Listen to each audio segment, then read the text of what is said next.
Now, how do we use conduction, convection and radiation in everyday life? Or prevent conduction, convection and radiation in everyday life? Well, double glazing. The double glazing units that we have in the windows here in school and at home have either a gap of air between the two sheets of glass, or in some cases a vacuum. But either way, that reduces heat transfer by conduction. In cold weather, if we put lots of layers of clothing on, we reduce the heat loss from our body. 2 or 3 thin layers of clothing is much better at preventing heat loss than one thick layer, because between each layer of clothing we trap a layer of air, and air is a very good insulator. Vacuum flasks are an application which have several mechanisms by which they reduce conduction, convection and radiation. The cork in the top of the vacuum flask reduces heat loss by conduction, because the heat can't escape. If we have a hot liquid in here and there's a gap above it, there will be the air molecules above will be heated and begin to rise and fall again, but because they can't get out of the flask, they will return to the liquid again, thus trapping the heat. The silvered surfaces reduce heat loss by radiation because they reflect the hot liquid back into the liquid itself and prevent it escaping out the side walls. The fact that there are several layers of side walls reduces heat loss by conduction, and the vacuum between those layers reduces heat loss by convection. In our homes we have several mechanisms by which we reduce heat loss. If we fit insulation in the roof, it reduces heat losses from the roof in terms of convection and conduction to a certain extent.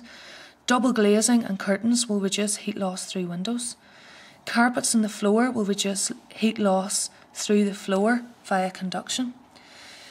Gaps around the doors. If we fit draft excluders, we will reduce heat loss by convection currents under the door. And through the walls, if we fit cavity insulation, most houses have 2 walls with a gap in between, which is called the cavity. If we fill that cavity with some form of insulation, whether it be foam sheets, steel wool, expanded foam beads, we're trapping air and we're reducing heat loss then by convection. Another way that we reduce heat going the other direction for our bodies, we talked about having layers of clothing in cold weather, is in hot weather. If we wear light colours, our bodies will absorb, our clothing will absorb less radiation and result in our bodies staying cooler. This is why tennis players tend to wear white then. Aluminium food containers.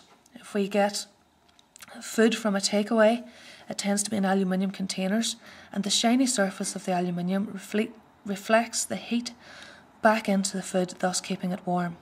Same applies to space blankets, in particular in terms of accidents or at sporting events. To reduce heat loss from our body, people are wrapped in space blankets which have a shiny surface which reflect the heat being given out by the body back in and reduces your heat loss. The hot water system in our homes uses convection. It starts with the boiler. Whenever we have fuel in the boiler, it converts chemical energy to heat energy. That heat heats up water. There's water coming into the boiler, it gets heated. As it gets heated, it tends to rise through the pipe and fill the hot water tank. As the water leaves the boiler and rises up to the hot water tank, cold water comes from the base of the tank into the boiler to get heated, so we have that constant convection current. And then we have outlets from the hot water tank to go to the wash basins, the baths, the sinks and so on. And as the water is used from the hot water tank, it is then connected to the cold water tank, which keeps it topped up.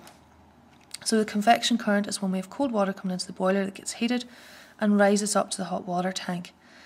It then drives the cold water back down into the boiler. So to look at a wee question, on heat transfer via convection, conduction and radiation. Energy losses in a house can be reduced by various measures. Complete the table below. Curtains. Curtains stops heat loss by convection because it prevents the movement of air particles. You can fill that in yourselves. It also reduces heat transfer by radiation. On a warm day, you can keep your house cool by reducing the heat transfer by radiation from the sun coming into the room, because the curtains are opaque, so they prevent the radiation rays getting into the room. Cavity insulation. It reduces heat transfer by conduction.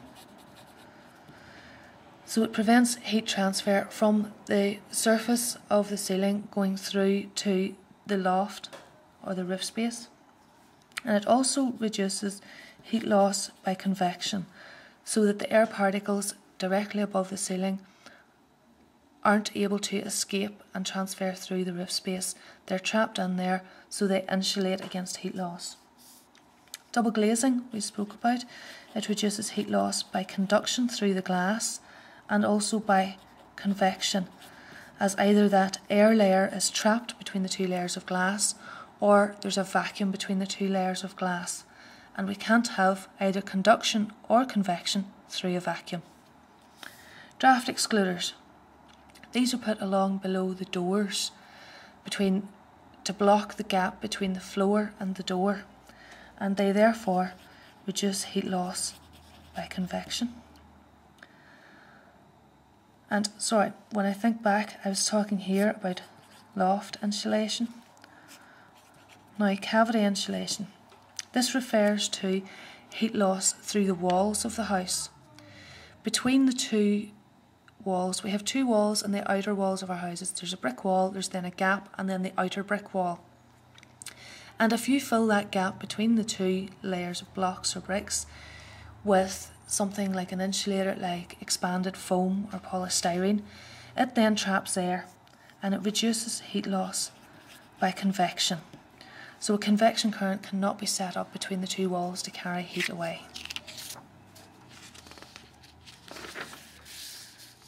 Moving on. Regarding a vacuum flask, how do the following prevent heat transfer?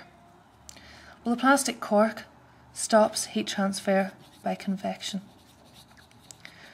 So the air particles that are just above the hot liquid cannot be transferred out and escape and move away from the flask and carry the heat with them. To a certain extent, it prevents heat transfer by conduction as well. The silvered walls inside stops radiation. It reflects the heat being radiated out from the liquid back into it. And the vacuum between the inside walls reduces heat loss by convection.